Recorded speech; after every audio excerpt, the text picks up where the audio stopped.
Since 100% accuracy is not possible for accepting or rejecting a hypothesis, it is important for us to know the limitation of the hypothesis testing. I'll discuss it in the next 5 minutes. The Lancet, one of the top medical journals, published a paper in 1998 which claimed to link the MMR vaccine to autism spectrum disorders. The probability of autism disorders in the child's general population is about 1%. In this study, 8 of 9 children after the MMR vaccine observed this disorder. Using hypothesis testing, the p-value is extremely small, so they drew the conclusion. Years later, we found the conclusion was wrong, and the paper was retracted in 2010. But the consequence is severe. Because of that paper, many parents choose to refuse the MMR vaccine. Why hypothesis testing leads to the wrong conclusion? Let's examine some of its limitations. Small probability event does happen. As just mentioned, 100% accuracy is not possible for accepting or rejecting a hypothesis, so we therefore select a level of significance that is usually 5%. No matter we accept or reject the hypothesis, we are talking about it all, but the conclusion is drawn from the sample. Just like the lady testing tea, even if she gets all 4 testing right, we can't guarantee that she won't make a mistake next time, right? Hypothesis testing assumes the small probability event won't happen. However, in the real world, it does happen. In 2018, an Auckland woman won the lottery twice during a year. The probability of winning the lottery is extremely small. Winning twice a year, almost 0, but it still can happen.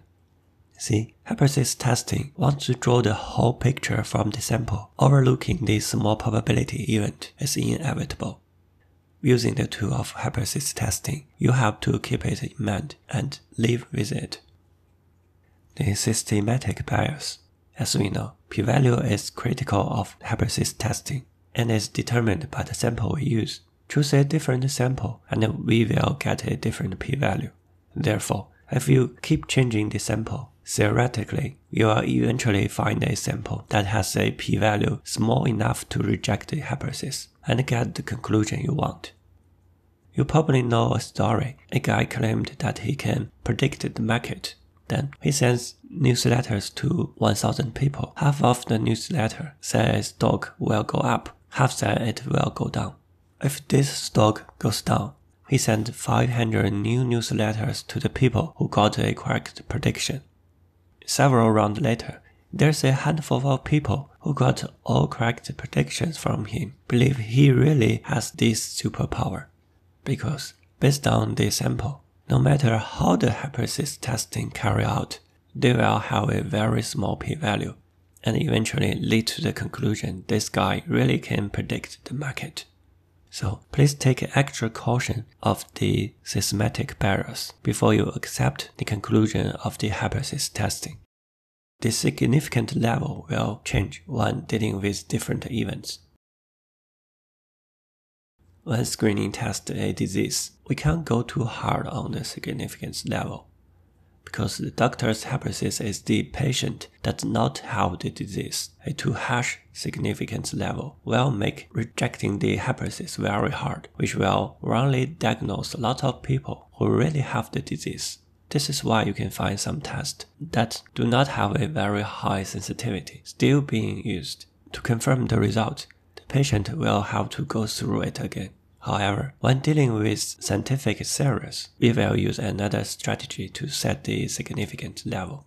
Imagine that when Newton came up with his law of gravity, he observes 10 apples falling, 8 drop directly to the ground, and 2 just fly to the other direction. Then he thinks, well, 80%, very well. There must be a force brought the apple towards the earth. Choose wrong distribution.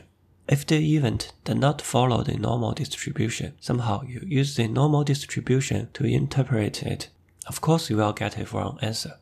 For example, if you want to find out whether the average income, which just announced by the statistics department, is correct, can you use hypothesis testing? Randomly choose 100 people and check if their average income agreed with the figure published by the Statistics Department? The answer is no, because income follows power law distribution, and there is no such thing as mean and standard deviation. 3 takeaways. 1. 100% accuracy is not possible for accepting or rejecting a hypothesis. 2. Be aware of systematic barriers. 3. Choose appropriate significance level. I'm always here at your service. See you in the next one.